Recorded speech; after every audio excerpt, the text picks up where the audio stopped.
ہم دیکھتے ہیں کہ یہودی مذہب میں وہ استعمال کرتے ٹرمپٹ لوگوں کو بلانے کے لیے. لکھا گیا اولڈ ٹیسٹیمنٹ میں in the book of numbers chapter number 10 verse number 1 سے 3 میں خدا کہتے ہیں موسیٰ علیہ السلام سے آپ 3 چاندی کے ٹرمپٹ بناؤ. ٹرمپٹ کو کہا جاتا ہے نا, ٹرمپٹ. بونگا تو نہیں کہیں گے لیکن ٹرمپٹ انگریزی میں کہتے. ٹرمپٹ کا استعمال کرو لوگوں کو نماز کی طرف بلانے کے لیے. عیسائیت میں استعمال کرتے گھنٹی بجاتے, چرچ بیل, لوگ کو بلانے کے لیے. کئی قبیلے میں ڈھول کا استعمال ہوتا ہے لوگ کو بلانے کے لیے. اسلام میں استعمال ہوتی ہے انسان کی آواز, اور انسان کی آواز یہ جتنے اعلیٰ ہے ان سے کہیں بہتر ہے اور سریلی ہے. کان کو سریلی ہونے کے علاوہ اس کے اندر ایک پیغام بھی ہے. آذان کا میں ذکر کر رہا ہوں, جو آذان جو ہوتی ہے لوگوں کو صلاح کے لیے بلانے کے لیے. آواز سریلی ہونے کے علاوہ یہ افسوس کی بات ہے کہ بمبئی شہر میں جو مسجدوں میں آذان ہوتی ہے, افسوس کی بات ہے اکثر یہ آذان سریلی نہیں ہوتی, کان کو تکلیف زیادہ دیتی ہے, رہنمائی کے بدلے تکلیف زیادہ دیتی ہے. آپ اگر حرمین کی آذان سنیں گے, مکہ کی یا مدینہ کی, ماشاءاللہ آپ کا دل خوش ہو جاتا ہے. وہ آذان آپ کو رب کی یاد دلاتی ہے. بمبئی شہر میں جو آذان ہم سنتے ہیں تکلیف زیادہ دیتی. سب آذان نہیں, اکثر. ہمیں کوشش کرنا چاہیے کہ ہمارے مؤذن کو اکٹھا کر کے ان کو تربیت دینا چاہیے, پریکٹس دینا چاہیے کس طریقے سے آذان دینی چاہیے. کیونکہ آذان کے وجہ سے جب میں انٹرویو کرتا ہوں کئی نو مسلم کو, میں کئی نو مسلم کو جانتا ہوں جو صرف آذان کی وجہ سے اسلام قبول کیے. میں پوچھتا ہوں اکثر نو مسلم سے, آپ کو اسلام میں سب سے زیادہ پسندیدہ چیز کیا لگی؟ اکثر لوگ کہتے ہیں توحید اور کئی چیزیں. کچھ لوگوں نے مجھ سے کہا وہ آذان اتنی اچھی ہے کہ جب بھی آذان سنتا ہوں میں دل میرا باغ ہو جاتا ہے, دل خوش ہو جاتا ہے.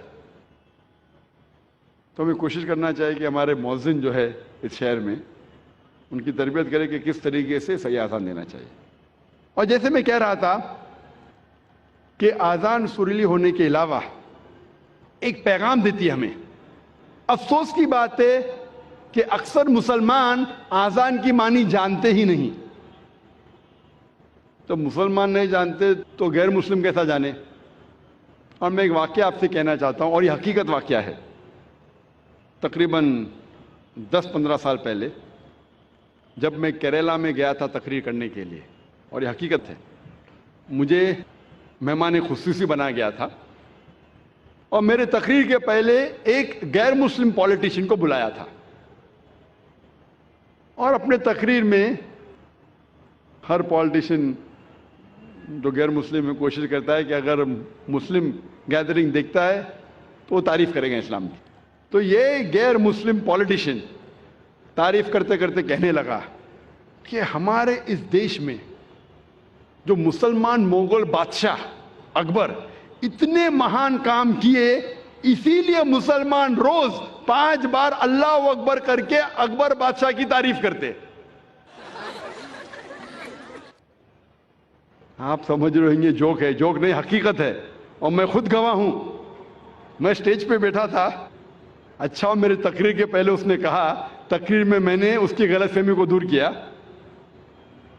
کہ ہم مسلمان جب اللہ اکبر بولتے ہیں تو اکبر بادشاہ کی تعریف نہیں کرتے. اکبر بادشاہ تو موجود بھی نہیں تھا اس وقت, اللہ کے رسول کے ٹائم پہ اکبر بادشاہ کہاں تھے. جب اللہ اکبر کہتے ہیں اس کی یہ معنی ہے کہ اللہ سب سے بڑا ہے, اللہ از دا گریٹسٹ. اسی لیے ہر مسلمان کا فرض ہے کہ کم از کم وہ آذان کی معنی کو جانے تاکہ خود کے دل پہ اثر ہو, اور ساتھ ساتھ جو لوگ کو اس کی معنی نہیں پتہ ہے، غیر مسلمانوں کو نہیں پتہ ہے، ان لوگوں کو اس کی معنی بتائے. اور اذان میں ہم 4 بار دہراتے اللہ اکبر اللہ اکبر اللہ اکبر اللہ اکبر. اللہ سب سے بڑا ہے، اللہ سب سے بڑا ہے، اللہ سب سے بڑا ہے، اللہ سب سے بڑا ہے. اشہد ان لا الہ الا اللہ، میں گواہی دیتا ہوں اللہ کے علاوہ کوئی معبود نہیں. میں گواہی دیتا ہوں کہ اللہ کے علاوہ کوئی معبود نہیں. اشہد ان محمد رسول اللہ، میں گواہی دیتا ہوں کہ محمد صلی اللہ علیہ وسلم اللہ سبحانہ وتعالیٰ کے رسول ہے. میں گواہی دیتا ہوں کہ محمد صلی اللہ علیہ وسلم اللہ کے رسول ہے. حی علی الصلاح، حی علی الصلاح، آؤ صلاح کی طرف، آؤ صلاح کی طرف. حی علی الفلاح، حی علی الفلاح، آؤ فلاح کی طرف، آؤ فلاح کی طرف، آؤ کامیابی کی طرف، آؤ کامیابی کی طرف، آؤ اچھے کام کی طرف، اچھے کام کی طرف. اللہ اکبر اللہ اکبر، اللہ سب سے بڑا ہے، اللہ سب سے بڑا ہے. جب ہم آذان کی معنی کو جانیں گے پھر ہمارے دل پہ آذان کا اثر اور گہرا پڑے گا. صرف عربی نہیں جاننے کے باوجود پڑھتا ہے الحمدللہ ثم الحمدللہ، لیکن اگر اس کی معنی جانے تو انشاءاللہ یہ اور گہرا اثر کرے گا آپ کے دل پر اور آپ کے دماغ پر.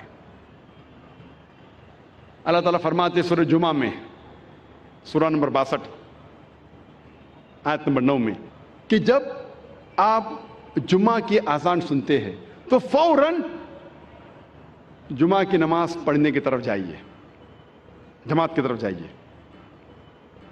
اذان صلاح جو جماعت میں ہوتی ہے اس کے پہلے دینا ضروری